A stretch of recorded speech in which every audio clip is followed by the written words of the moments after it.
America's most beloved entertainers of the 20th century, dedicated her final days to inspiring a support community that today is one of the most beloved support communities. And we're talking about Gilda's Club, in this case of Metro Detroit. I'm Jay Wiencko for reaching out. And joining us in the studio today is the Chief Executive Officer and Executive Director of Gilda's Club, Metro Detroit, Laura Varon. Nice of you to join us here. Laura, tell us about Gilda's Club and how it all started. Well, this year we're excited. Gilda's Club is celebrating its 15th anniversary in January when we opened our big red door, and it is named after Gilda Radner, the comedian, who passed away from ovarian cancer. And Gilda found support and actually found her laughter, regained her laughter again with a wellness community in California when she was undergoing treatment. And after her death, she really, before she died, she asked her friends and her husband, Gene Wilder, to find a way to have other people, men, women, children, who are going through any type of cancer and their caregivers, to find them a place where they can feel at home and where they can have expression and where they can learn to laugh again. And that started Gilda's Club. And Metro Detroit was the third Gilda's Club in the country to start. Now there are over 60 affiliates. And we provide a place, kind of a refuge, but also a very creative outlet for anyone who's been touched by cancer. You know, we look back years and years ago, was a concept such as this and the kind of support that Gilda's Club provides so rare, so different? You know, it was rare. And back when Gilda was diagnosed, it was kind of seen as a California thing. You know, this kind of wellness community was kind of way out there. But now the American Association of Oncologists are realizing that screening for any patient diagnosed with cancer is so essential to treat the whole body, not just the medicine, but also treating other needs, whether they're financial needs, whether they are emotional needs, whether it's family support needs for parents with children who are going through cancer, or a parent of a child who has cancer. The needs go far beyond medicine. Yeah, I understand that Gilda was known to have said that Gilda's Club was the most exclusive membership one really never wanted to be a member in. Right. And it really, she understood this, I guess, from obviously a personal perspective, but she really kind of changed the game, if you will, in terms of support for cancer that no one really experienced to this degree. She did. I mean, she really brought it home in a very personal way. I mean, she said that, you know, this is a membership that nobody wants to have. Right. And that's why we're called clubhouses, and that's why the people who come to us are called members. And Gilda really made it, you know, kind of at our level where it was very attainable. The services are all free, and that was very important to her, and it continues to be very important to us, that people feel free to come in and that it is not intrusive in any way on their pocketbook, because we know that anyone going through an illness and their families are already being hit in every direction. Now, one does not have to be diagnosed to be a member of Gilda's Club, is that correct? Correct. Anyone who's touched by cancer. So if you've been diagnosed with cancer, absolutely, we have programs for you. If you are supporting someone with cancer, absolutely, we have programs for caregivers. We have programs for parents who are dealing with a child who has cancer, or for children who are dealing with a parent or a sibling or even a grandparent with cancer. Cancer, it affects your whole family. If you have a friend and you are their primary caregiver, or you are just their person who is their sounding board, and you're trying to figure out how to best help them, then there's a way for you to get services to learn how to be the best support person you can for them.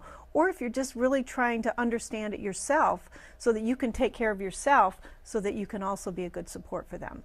What do you think the most important part of support is? Is it the knowledge about what you're afflicted with, or do you think it's really this personal support that you have, that someone's right by your side? Well, there's such a balance. I mean, your physician and your cancer center, that's going to give you the medicine and the science that you need to know. But again, that you're also getting one perspective. What happens in some of our support groups is you're going to have 10 or 12 people who are diagnosed with, in many cases, the same illness, who are all seeing different physicians. They're all getting different information. That sharing of information is very important, because there's that aha moment that I have that same side effect going on, or I have that same issue with my spouse that's going on, or my child is going through this certain aspect of the disease that they don't understand, or they're acting out in a certain way. So, but to me, it's the community and the embrace. They walk into Gilda's house and they have an embrace, and there's like-minded people who know exactly how they feel, and it goes unsaid. Sometimes we're in a social setting, whether it's coffee house or it's a party or it's family fun day, and no one even mentions cancer. It's just that you're around like-minded people and you don't have to talk about it. There's a camaraderie, an unspoken camaraderie many a time. Yeah, oh, absolutely. Yeah. You mentioned community, and you are, as you shared earlier with me, a primary beneficiary of the cancer support community out of Washington, D.C. Is there any detail in that relationship that you'd care to share? Yeah, the cancer support community, we are under the umbrella of the cancer support community, Gilda's clubs, cancer support community, and wellness community. So we are a global network across the country. There's more than 60 affiliates right now, and our headquarters in Washington, D.C., and certainly there's a bit of research that comes out of there, and we are really transforming how you look at the whole person. Describe, if you could, some of the programs which are really wonderful, and I think everyone should know about them, because when you look at the building, as beautiful as it is on Rochester Road here in Royal Oak, one doesn't know what the programs are that you offer to your club members. Well, the programs are, when you first think of cancer support, you think of traditional support groups where you sit and you have 8 or 10 people sitting around a room and there's traditional support. We certainly have that, and those are essential. We have wellness groups, we have life after treatment groups, we have traditional bereavement groups, we have groups that are targeted for specific cancers like multiple myeloma, breast cancer, and then we have a young group for young breast cancer members. But then we also have very non-traditional. We have yoga in the house 4 days a week. We have Kids Kicking Cancer comes in for our facilities. We also have painting, beading, artwork, painting, that type of expression where, again, like-minded come together in a different way of expression, and sometimes cancer is never even talked about. That's a real valuable resource, I can only imagine. Yeah, it is, and it's, you know, and some of the artwork is just fantastic. The beading, I was looking at the jewelry they were making yesterday. It's just beautiful, beautiful stuff.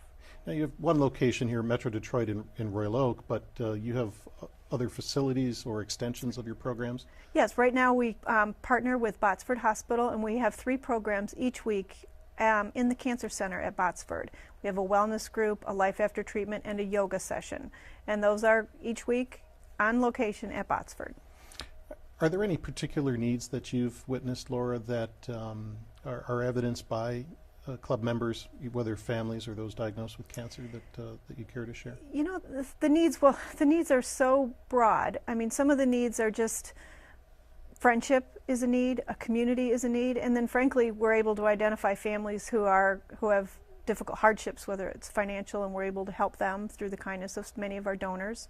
And then we're also able to, you know, provide an arena for them to come for a family fun day where they can just get away, where, you know, if there's, you know, a parent in a wheelchair or a grandparent who's very ill, they're comfortable coming, where they don't have to worry about access or being cared for, having people around them who would know what to do if they had a problem, and where the kids can just run around the house and do whatever they need to do.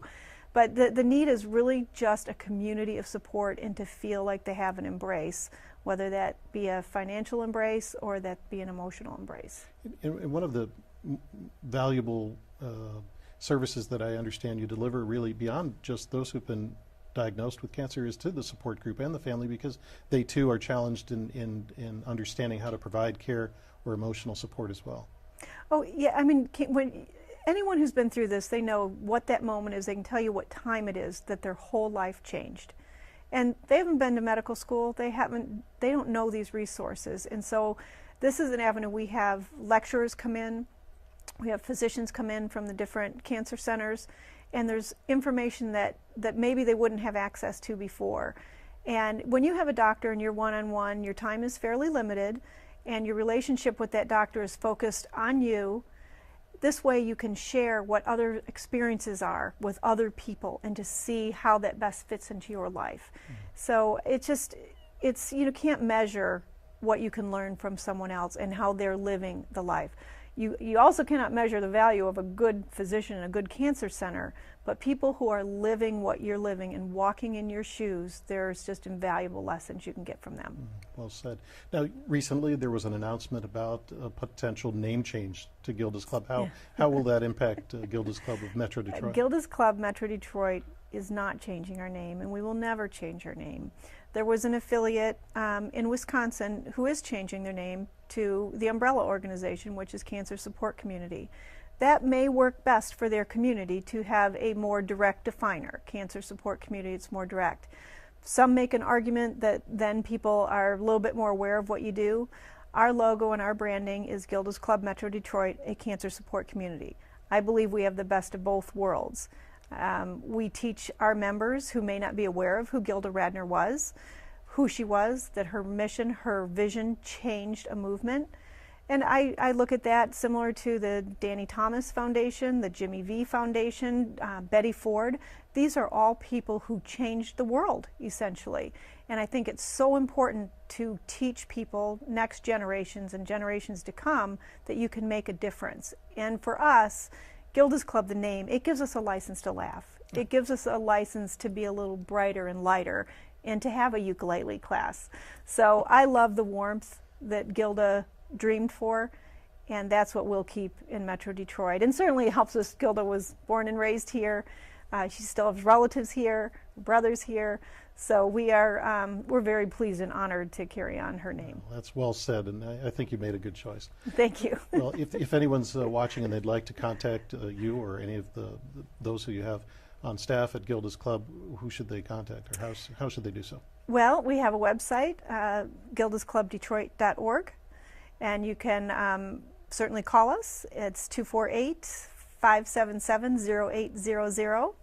And there's lots of ways to get involved. You can volunteer. Certainly donations are wonderful for our members. There's lots of ways to do that. And there's lots of ways to get involved with the house. And certainly, if you're touched by cancer, we can help you. And no red tape becoming a member of this exclusive club. There is no red tape to become a member. We have new member meetings, and we go through what programs are best for you and your family, and it's a very wonderful process. Well, Laura Varon Brown, Chief Executive Officer and Executive Director of Gilda's Club Metro Detroit. It has been a pleasure to have you here at CMN for reaching out, and I wish you continued success there at the club. It's been great. And thank you for watching CMN's Reaching Out. I'm Jay Wiencko. Until next time, be well.